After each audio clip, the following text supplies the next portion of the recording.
Olá, alunos e professores da Escola Sabatina, uma alegria estarmos nesse encontro semanal para tratarmos da lição da Escola Sabatina. Eu digo para vocês que a lição de hoje e dessa semana é um desafio, porque são muitos temas para serem tratados em pouco tempo, não somente neste vídeo, mas também na própria classe da Escola Sabatina. A lição dessa semana tem como título Milagres à margem do lago. Acho que inicialmente temos que tratar a que lago se refere, não é? Então, este aqui, o estudo da lição desta semana, envolve São Marcos capítulo 4, a parte final, São Marcos capítulo 5 e também o capítulo 6. Então, a que lago se refere a lição desta semana? Se refere ao lago que se chama de Mar da Galileia, o Mar de Tiberíades, Lago de Genezaré. Uma porção de água que tem mais ou menos uns 23 quilômetros de extensão, por uns 11 quilômetros de largura na sua parte mais extensa. Então é um lago de água doce, chamado de mar, naquele contexto do passado em que as pessoas, devido à imensidão daquele lago, tinham este apelido, essa maneira de chamar. Jesus concentrou boa parte do seu ministério à margem desse lago, principalmente à margem ocidental, a região de Cafarnaum, a principal cidade onde Jesus exercia o seu ministério ali, efetuava suas curas, mas também Jesus foi algumas vezes para o outro lado do lago, na parte oriental, também para descansar e também para pregar o evangelho ali. Como eu disse, a lição desta semana é um desafio porque são muitos temas para serem tratados em pouco tempo. Eu sugiro aos professores que procurem algum ponto principal para se concentrar, algum ponto que mais lhes chama a atenção, para então destacar com os alunos. É importante ao professor que ele fique dentro do contexto, dentro dos temas abordados pela lição, para facilitar para os alunos que tenham estudado a lição ao longo da semana e tenham alguma dúvida ou queiram ter alguma participação em classe, certo? Então, quais os temas tratados nesta lição? Bom, o tema tratado inicialmente, Jesus apaziguando o mar, né? Cessando a tempestade. Jesus vai ao outro lado do lago, na margem oriental, na região lá de Decápolis. Jesus então cura o endemoniado. Na verdade, em São Mateus diz que são 2 endemoniados. Depois Jesus volta para a margem ocidental. Jesus então ressuscita a filha de Jairo. Jesus cura aquela mulher que tem hemorragia, que tem fluxo de sangue há 12 anos. Jesus se dirige à sua cidade, a cidade onde ele fora criado, em Nazaré. Lá ele é rejeitado. Jesus então envia os seus discípulos para começarem a missão, à distância dele. Jesus toma mais uma vez o barco, volta para a região oriental. Jesus multiplica os pães ali e no seu retorno à parte ocidental, então Jesus mais uma vez cessa uma tempestade, ele anda sobre o mar e ele cessa mais uma tempestade no Mar da Galileia. Vamos pensar um pouquinho aqui nesses assuntos. Se for possível, a gente trata também da menção que é feita em São Marcos, dentro desse contexto da morte de João Batista. Acho que o primeiro ponto a tratarmos é como Jesus, depois de um dia de trabalho cansativo, suas primeiras parábolas, as curas, Jesus então resolve ir para um lugar mais distante, mais afastado, para poder descansar e convida os seus discípulos então a entrarem no barco e atravessarem para o outro lado do lago. Muito bem, quando eles estão navegando, acontece uma grande tempestade, os discípulos usam todo o esforço, todo o conhecimento que têm como pescadores, pessoas que conviviam com aquele lago, enfrentam grande dificuldade para poder vencer aquela tempestade, estão vendo que vão naufragar e de repente um relâmpago mostra que Jesus está deitado à polpa do barco. Então eles gritam por Jesus, pedem socorro, dizem para ele, olha, não se te dá que nós estamos perecendo. Então Jesus se levanta e sob sua ordem o mar se acalma. Acho que nesse momento é importante pensarmos no texto sugerido pela lição, Salmo 104, que fala que na criação Deus separa as águas, ele tem domínio sobre os ventos, então Jesus exerce a sua autoridade também e faz com que o mar se aquiete. Os discípulos ficam assim extasiados como Jesus conseguiu interferir na natureza. Até então, eles haviam visto Jesus efetuar curas nos seres humanos, mas agora Jesus estava interferindo na própria natureza, exercendo o papel divino, conforme o Salmo 104. Já estudamos que Jesus é o Logos, é o Verbo, ele atuou na criação, então Jesus agora usa o seu poder e faz com que o mar se aquiete. Eles ficam admirados, quem é este que até os ventos, até o mar lhe obedece, né? Quando eles chegam do outro lado, eles chegam na região de Decápolis, mais precisamente, eles vão à cidade de Gadara. Ali há uma realidade diferente da parte ocidental. Ali moram principalmente imigrantes gregos e outras pessoas do estrangeiro que habitavam ali. Talvez alguns poucos judeus, mas a maior parte de imigrantes gregos. A própria expressão da região onde eles chegam, Decápolis, do grego Decapolis, 10 cidades. Então, 10 cidades que existiam na margem oriental do mar da Galileia. Quando Jesus chega ali na região de Gadara, então sai um endemoniado dos sepulcros, né? Alguém que sofria muito, que era aprisionado com algemas, e ele tirava aquelas algemas, era uma pessoa com muitas dificuldades, porque estava possuído. E eu quero falar uma coisa para você. No Evangelho de São Mateus, capítulo 8, verso 28, menciona que são 2 endemoniados. Pensa o seguinte, os evangelhos não entram em contradição. Os evangelhos se completam, né? Então, provavelmente Marcos se ateve a um desses endemoniados, talvez por ser mais feroz, né? Mas o Evangelho de São Mateus diz que eram 2 endemoniados. E quando aqueles endemoniados, então, quando abrem a boca para pedir socorro, talvez um deles, ao invés dele falar, quem fala são os demônios, e eu falo no plural, são os demônios, né? Porque quando ele abre para pedir socorro para Jesus, abre a sua boca para falar com Jesus, são os demônios que falam. Fala, olha, você que é o Filho de Deus, novamente nos encontramos aqui, né? E na verdade há um contexto ali, né? Eles pedem até para serem, se forem expulsos, para serem mandados para uma manada de porcos que tinha ali por perto, cerca de 2.000 porcos. Então vamos pensar com cuidado aqui, sabe? Quando você vê mais uma vez uma ênfase que está em relação ao conflito entre o bem e o mal. Eu já disse em algumas das lições passadas de que os seres humanos tinham dificuldade de aceitar Jesus como Filho de Deus. Os próprios discípulos tiveram assim algum tempo para ir aprendendo a respeito de quem é Jesus. Eu digo para você que eles entenderam melhor Jesus como Deus após a sua ressurreição. Mas os demônios não tinham dificuldade de entender quem era Jesus. Porque Apocalipse 12 menciona o quê? Que houve uma guerra no céu, Miguel e os seus anjos lutaram contra o dragão e os seus anjos. Miguel quer dizer quem é como Deus. E nós entendemos que é uma luta entre Jesus e os seus anjos, quando ele ainda não havia tomado a forma humana, contra Satanás e os seus anjos. E quando os anjos maus, esses espíritos demoníacos, estavam naqueles homens, quando um deles vai pedir socorro, eles então se manifestam. Olha, nós sabemos que você é o Filho de Deus. Sabiam mesmo, porque o conflito entre Satanás e os seus anjos contra Jesus e os seus anjos vinha desde o céu. Então Jesus expulsa aqueles demônios. E eu tenho que mencionar uma outra coisa para vocês. Jesus fala, qual é o seu nome? E aí, então, a resposta Legião é o nosso nome, porque somos muitos. Agora você imagine que uma legião de soldados romanos tinha em média 6.000 homens. Eu não vou dizer para você que era uma quantidade dessa de espíritos maus atormentando aquele homem, mas é um modo de pensar que eram realmente muitos espíritos que estavam ali judiando, fazendo sofrer aquele homem. Eles são expulsos e mandados para uma manada de porcos que existia ali. E esses porcos, eles se atiram do penhasco e morrem. Você fala, mas pastor, judeu criando porcos? Lembre-se que nós falamos, na verdade, Jesus estava na parte oriental e ali era uma região habitada normalmente por gregos, por estrangeiros. Mas eu queria chamar a sua atenção aí para essa questão dos porcos, né?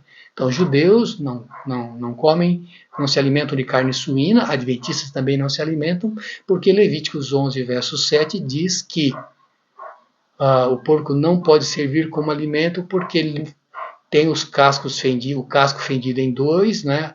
Tem as suas unhas fendidas em dois, mas ele não rumina. Então ele não entra dentro do princípio das leis de saúde. E no Antigo Testamento, você sabe, existiam a lei moral, a lei cerimonial, os estatutos e juízos para o Estado de Israel, para o Estado judeu, e as leis de saúde. Estas nunca foram abolidas por Jesus e elas são importantes para serem seguidas por questões até de saúde. A carne em geral não é o melhor alimento para o homem, especialmente a carne classificada como impura lá em Levíticos capítulo 11. Muito bem, aqueles homens então são curados, eles ficam à presença de Jesus ali, mas Jesus então diz para eles que eles não podem ficar consigo e que eles devem se dirigir às cidades ali, à terra deles, à família deles, para contar os milagres que Deus fez. E é isso que eles fazem, porque quando Jesus volta posteriormente, talvez não exatamente na cidade de Gadara, mas ali muitas pessoas se ajuntam a Jesus para poderem então ouvir a sua palavra e são beneficiados com a multiplicação dos pães. Muito bem, Jesus volta então para a parte ocidental do lago, né? E lá então ele cura aquela mulher que tem fluxo de sangue, uma mulher considerada impura, né? E quando Jesus cura aquela mulher, eu gosto da expressão que está em São Lucas 8, versos 45 e 46, Jesus fala, quem me tocou? E Pedro fala, quem foi que te tocou? Né, com uma multidão ao seu redor. Ele fala, eu sei que alguém me tocou, porque de mim saiu poder. E aquela mulher então foi curada, e a palavra poder aí é a palavra dínamos, né? Do grego, que nós usamos para nos referir a uma bomba dinamite. O poder, então, é o dínamos saído de Jesus para curar aquela pessoa.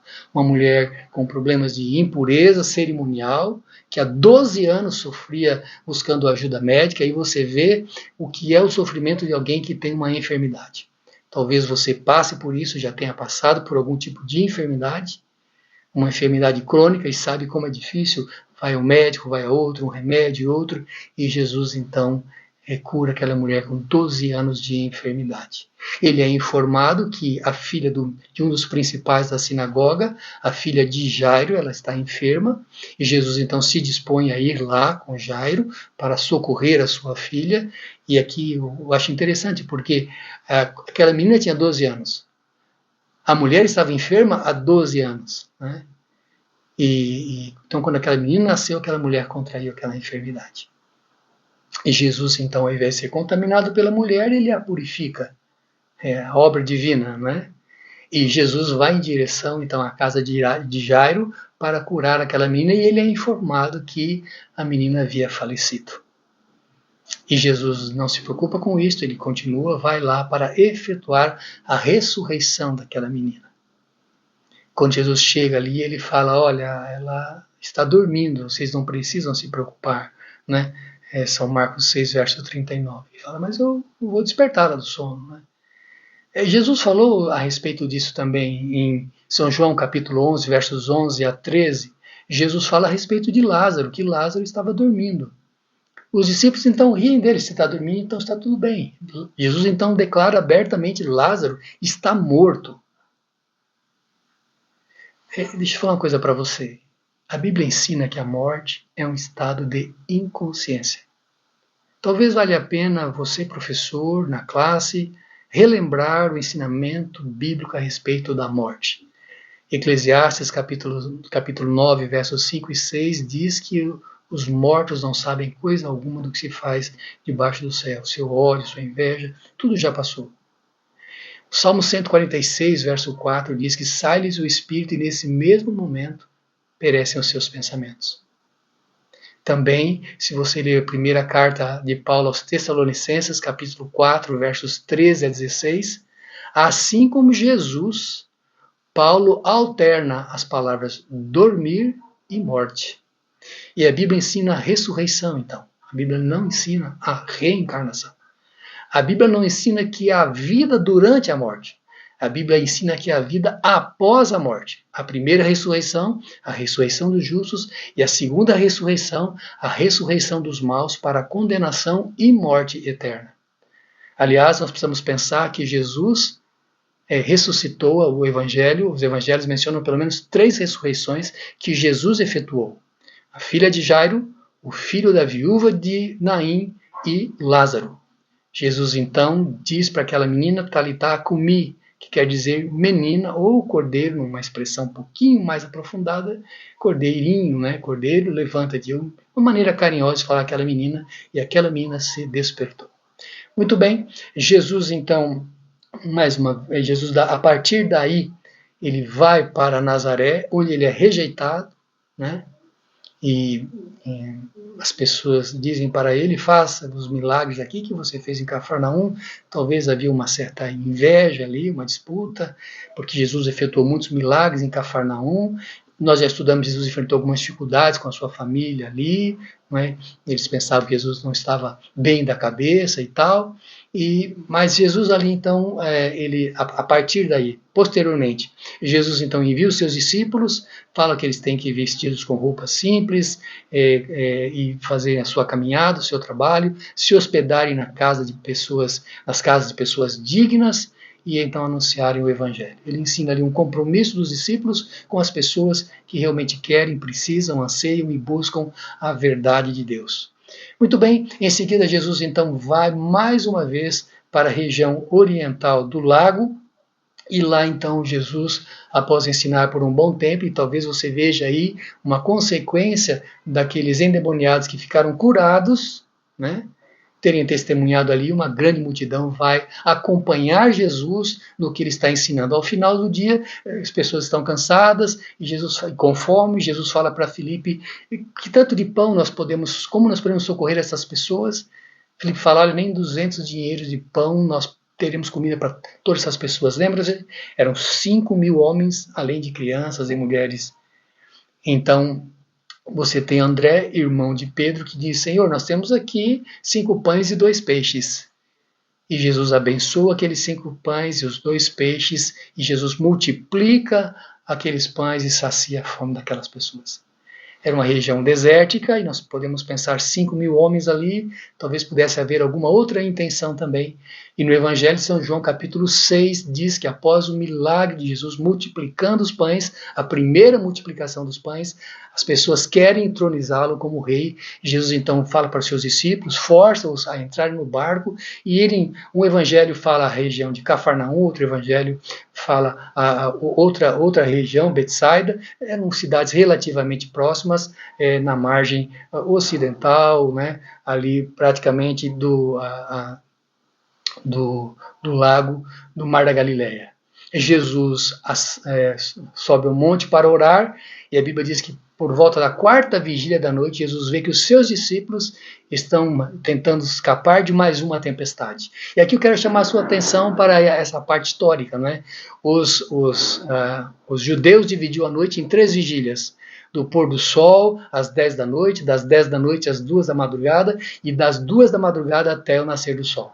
Mas aqui Marcos está usando o cômputo romano, que é perto da 4ª vigília da noite. Os romanos dividiam a noite das 6 da tarde às 9 da noite, das 9 da noite à meia-noite, a 2ª vigília, das 9 da noite, da meia-noite às 3 da madrugada, a 3ª vigília, e a 4ª vigília começava às 3 da madrugada até o pôr do sol, até o nascer do sol.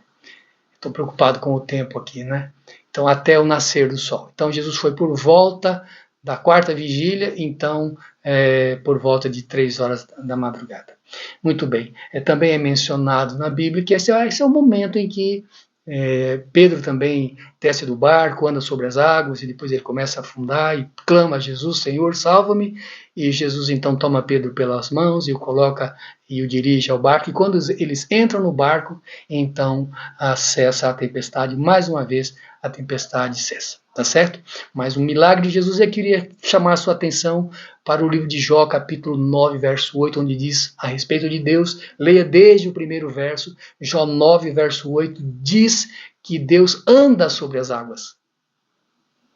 E certamente a lição mais prática, mais óbvia desta parte é que Jesus andando sobre as águas, e os discípulos gritam fantasma, e a palavra grega aí é fantasma mesmo.